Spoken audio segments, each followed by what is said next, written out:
What's happening? People of the internet, Mr. King of World here. In Operation Lockers, it reminds me, okay, so you have the one team that starts over, spawns in on the other side of the kitchen like I'm doing right now. You have the other team that spawns over by, like the prison block area.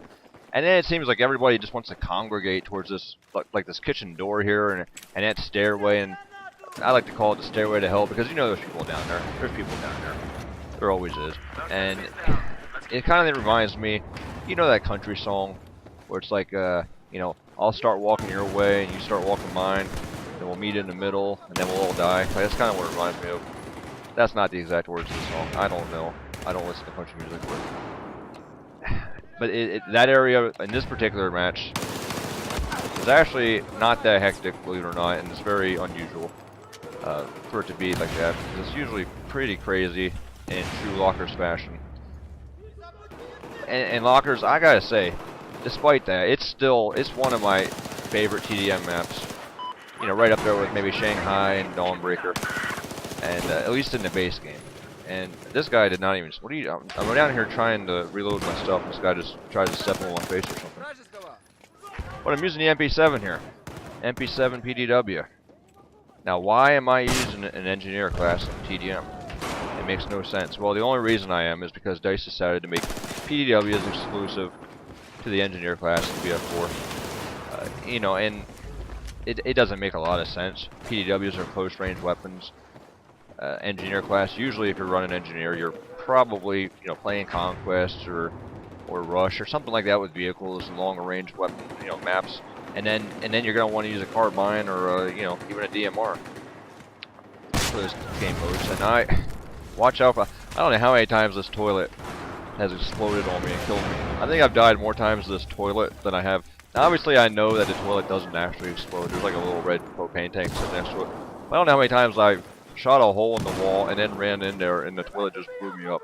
And if you're gonna die, you don't want to die to a toilet. That's just not a good way to go out. You don't want to see that on a tombstone. And so here I'm out of ammo, so I jump down here and I grab this USAS. Alright, this thing's got frag rounds. I have no idea how to use this. I have about 30-40 kills with this thing. I don't know how I got any of them. It doesn't make any, the frag rounds are supposed to have splash damage. I can't kill anybody with this thing. And you'll see here in a second what I'm talking about. And, so frag rounds, theoretically, the whole point of a frag round is, in my opinion, to be able to get it near a guy, like you're chucking a nade at him. And see, here's a guy. So I spam every shot I didn't even get a hit marker. Like, I don't know what's going on here. Like, how do you use this thing? It doesn't make any sense. I probably would have been better off just pulling out a pistol here because this is, I know there's guys right here. Look at this guy. I might have got one hit marker out of like 11 shots there. I don't even know. There, I could have swore I saw someone ran past me. He just kind of vanished for some reason. I have 3 shots in here. Now I just randomly shoot those down the hallway and end up getting a kill. It doesn't make any sense to me. After I just tried my hardest. I couldn't even get a hit marker, and then there okay, so. The engineer class, as I was saying, you feel like you're not really helping your team out that much. In my opinion, on TDM, when you're running engineer. I mean, you got your, you got your assault guys, they got their shock paddles and their medkits. Was that another exploding tool? Nope, that was an impact grenade. Okay. And I don't know how that he's on the ground already. I don't know what happened there, but. So, okay, so the assault obviously makes sense for TDM. Support makes sense for TDM. Support players, they're always, they can throw down their ammo and well, theoretically anyway, it doesn't happen that often, but theoretically support players are useful for TDM. Assault players are useful for TDM. Even, I want to say even recon, because, where'd that come from? Oh, this guy, okay. I don't know why that guy didn't see me there. I want to say that recon even, because they do have spawn beacons, so you don't see spawn beacons all that often in BF4. Not as much as you did in the previous game, only because, I mean, they have so many more.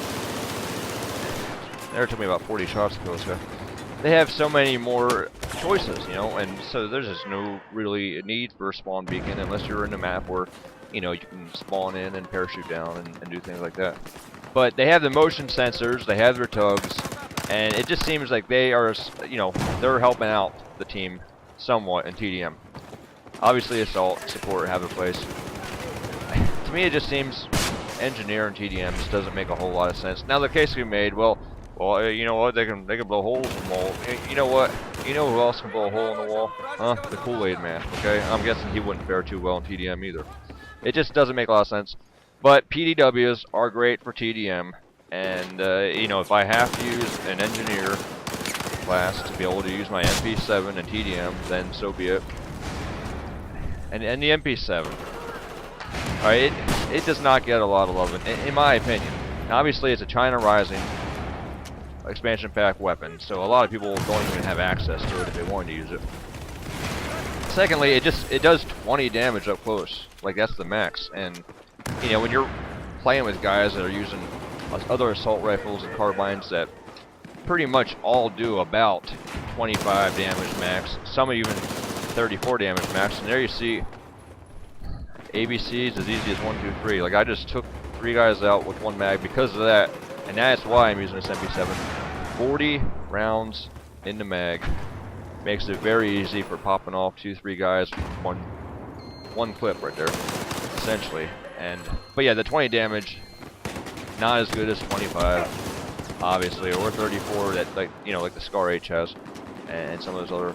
But it does the job. It shoots really fast, high rate of fire, 41 bullets, kind of makes up for it, and of course, fantastic hip fire. And here you see me scrambling to try to kill. No, I'm not going to waste my time. I don't have time for that thing. I'm trying to get a kill here before this match ends. There it is.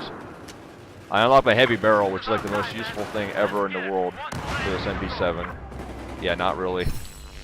And that puts the end of that. So, MP7, a lot of fun to use. Great hip fire. Good times were had by all. And so that's it. So I want to thank everybody for watching.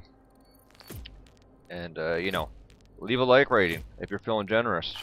Subscribe. I got some more stuff coming, including some second assault TDMs and, you know, some random moments coming. So that's that. Keep in touch. Later.